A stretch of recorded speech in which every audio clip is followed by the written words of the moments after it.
and get some of that going. The other thing that we will have the maps this year. They'll be printable online, and they will have a little bit about each coop besides the information about the coop, maybe about what chickens are getting raised or what animals are there, the breeds, and so forth.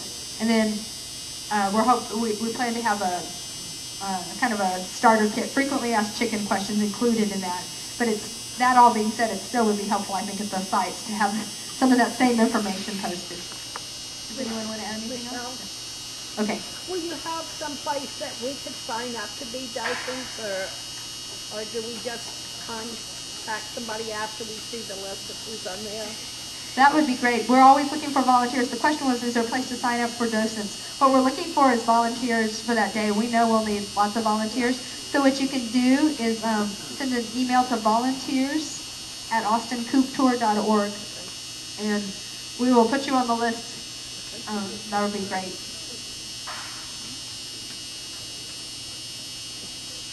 Oh, yes. I know that there's some ways to cut down on like germs being traveled from coop to coop to coop, but I don't know how you do that. What are those methods? There's some different methods. One could be sanitation, where people go through some kind of little, 1 to 10 part bleach solution and walk through. You could have like little footlets to put on your feet. You could have grocery bags. Now here's the catch to all those methods. You're going to have so much traffic, it's a balancing act. What I think ended up, just from the feedback of the coop owners last year, again, we do not want the chickens running around, but we also had the chickens stay in from the day before the tour till at least the day after, and that was with good weather. The sun coming out, the wind blowing, and that way to kind of get some of the germs out, because it might not be practical to have the solutions at the centers. But and also, maybe try to wipe your feet as best you can in between houses. But that's something you're not going to be able to control that part. Does anyone want to add something on that? But that would be it.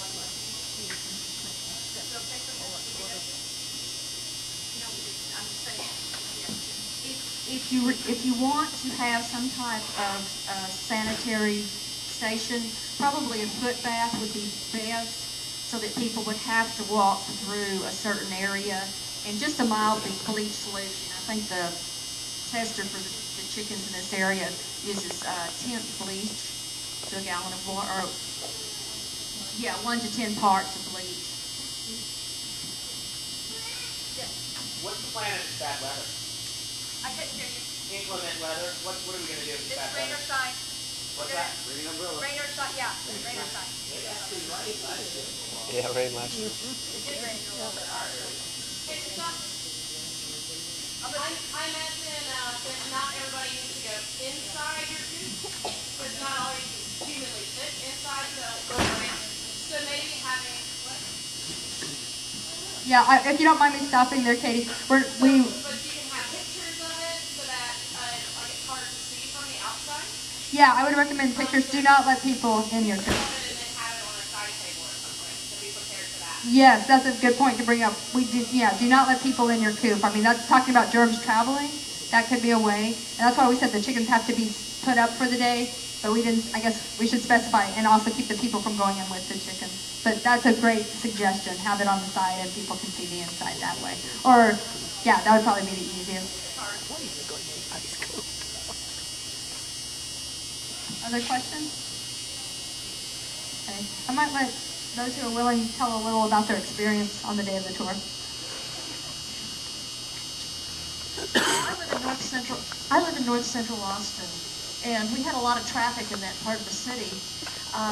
My friend and I counted over 672 people coming through my yard in a 6.5-hour period. It was busy, but I've got to say it was really an awful lot of fun. People started showing up, just like a minute or two after 10 o'clock, and then people just kept coming all day long on bicycles, in cars, on foot. I met neighbors that I'd never met before. People came and I got a little bit of an opportunity to chat with people about their own chicken projects, and so it was fun to have these conversations. You meet just wonderful, wonderful people. And if I The one thing I would want to do differently is have an additional 2 people. I would want somebody that was also able to answer chicken questions, and I would want just anybody to help handle the traffic and, of course, give us, occasional breaks. Because it did get kind of strenuous, and I was pretty tired at the end of the day, but it was really, really a good time. Also, I was opening my coop a lot, and so my chickens got loose. And that was a little bit scary until I realized that the chickens went out and started making friends with everybody. And people actually loved having the chickens running around loose. There were photo opportunities for people who brought their cameras. Had a lot of people taking movies of my chickens going through and tearing up a compost heap. Had a lot of people taking pictures of their kids interacting with my chickens, and they came out really cute. There's some of them posted on Flickr.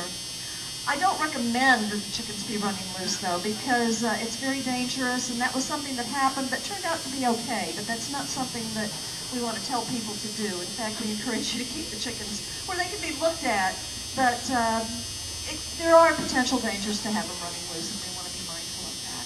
But it was certainly a wonderful experience for me, and I would encourage anybody who has chickens and is willing to spend 6 hours talking to people to go ahead and do it, because it was a huge amount of fun. Yeah, I live in southwest Austin, so I'm down by the Salt Lake. So I was like the outlier. If you looked at the map last year, there were all these kind of in central Austin, or in Austin area, and then there's this end one about 15-20 minute drive from anywhere else. And so we kind of figured we would be gardening and just kind of reading a book while the day went on. And about 15 minutes before 10 a.m., the first cars pulled up, and they kept coming. And we had much lower turnout, 75, but even that was a steady stream all day. We had our chicken designer on the site. Rick was there at that time, and Coop designer, and just people came in and asked questions. The thing, I guess, if I had to say what I would do, I had already my dimensions up there of the coop. I had what the materials were. I had approximate cost to make it, or involved. I thought those were useful pieces people wanted to know.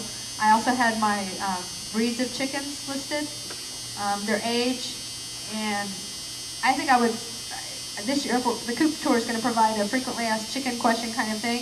I think as an owner, I would put those up too on the site. And there was 2 of us there, and it stayed fairly busy. I mean, I think the big thing you might hear repeated a lot is have the extra doses. If you have signed up 2 people, I would have 1 or 2 more ready to go, because something might happen, and you don't want any less than 2, and more is not going to hurt, especially if you're in a dense area with coops that are on the tour.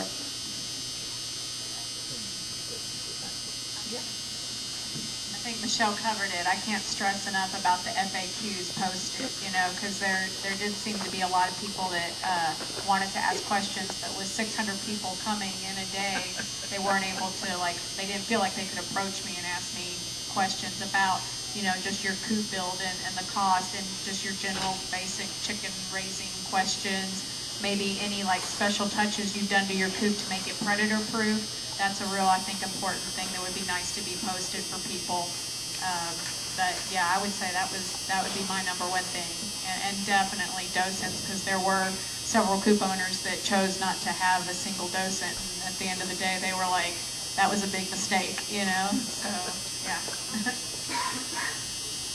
Also, you might see if you can get a neighbor to take care of your dog for the day. My dog was a few houses down and went nuts being able to see our house and all the people coming and going. So unless you have the most friendly, wonderful dog in the world, if your dog's at all territorial, find another place to keep your dog. That's a really good point. I think somewhere in the guidelines we say you might want to put up your other animals. And definitely if you're having people come in contact, I think have your dogs up, even if it is the happiest dog. You don't want someone coming on your personal property and being bit by your dog, and turning into something. This should be a fun tour, and I don't want to. Everyone was happy last year, but you plan for the worst and expect the best. Is that the way that goes? So just keep in mind, I would say keep up the pets if you can. Do you have any plans of expanding to neighboring towns, because you do have a lot of members that don't live in Austin? We would be really glad to share our information of what we did. We have up on our blog. No.